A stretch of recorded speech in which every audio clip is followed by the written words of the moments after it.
السلام علیکم۔ حالیہ بجٹ 2025-26 کے اندر جو ریئل اسٹیٹ سیکٹر یا پراپرٹی سیکٹر ہے، اس کو جو ٹیکس ریلیف دیا گیا ہے، آج ہم اس کو بیان کریں گے کہ اس بجٹ کے اندر جو ریئل اسٹیٹ سیکٹر ہے اس کو کیا بجٹ کے اندر ٹیکس کا ریلیف دیا گیا ہے۔ سب سے پہلی بات یہ ہے کہ جو بھی کسی بھی پراپرٹی کی سیل پرچیز کے اوپر جو ود ہولڈنگ ٹیکس پے کرنا پڑتا تھا، اس کی شرح کو کم کر دیا گیا ہے۔ جہاں پہ ود ہولڈنگ ٹیکس 4% پے کیا جاتا تھا، اب اس کو کم کر کے 2.5% کر دیا گیا ہے۔ یعنی کہ جو پراپرٹی کی سیل پرچیز کے اوپر جو ود ہولڈنگ ٹیکس پے کرنا تھا، اس کی شرح میں کمی کر دی گئی ہے۔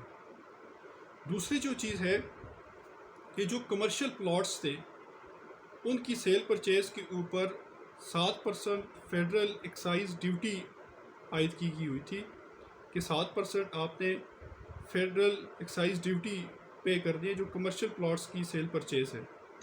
تو اس 7% کی ایف ای ڈی کو بھی ختم کر دیا گیا ہے کہ اب آپ کمرشل پلاٹ کی بھی سیل پرچیز کے اوپر آپ کو 7% کا جو فیڈرل ایکسائز ڈیوٹی کا ٹیکس پے کر رہے تھے، اس کا آپ کو ریلیف مل جائے گا، ابھی وہ آپ نے پے نہیں کرنے۔ اسی طرح اسلام آباد کے اندر جو پراپرٹی کی سیل پرچیز کرنے کے لیے جو سٹیمپ ڈیوٹی تھی، اس کے اندر بھی واضح طور پہ کمی کی گئی ہے۔ پہلے یہ اسلام آباد کے اندر جو سٹیمپ ڈیوٹی تھی 4% تھی، اس کو اب کم کر کے 1% کر دیا گیا ہے۔ یعنی کہ اب اسلام آباد کے اندر جو آپ کسی بھی پراپرٹی کی سیل پرچیز کے لیے جو سٹیمپ ڈیوٹی لگاتے تھے پہلے 4%، اب آپ 1% لگائے گے، 3% آپ کو ریلیف دیا گیا ہے۔ تو اس حوالے سے دیکھا جائے، تمام جو ریئل اسٹیٹ کے اندر جو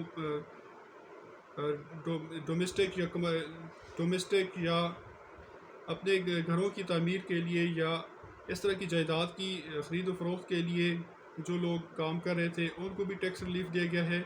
اور اسی طرح جو کمرشل پلاٹس کو ڈیل کرتے ہیں، کمرشل پلاٹس کی سیل پرچیز کرتے ہیں، تو ان کو بھی 7% کا ریلیف دیا گیا ہے۔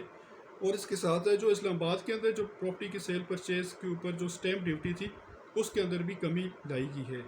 اس سے امید کی جاتی ہے کہ جو ریئل اسٹیٹ سیکٹر ہے وہ فلورش کرے گا، اس میں جو اکنامک ایکٹیویٹیز ہیں وہ بڑھیں گی۔ Thank you.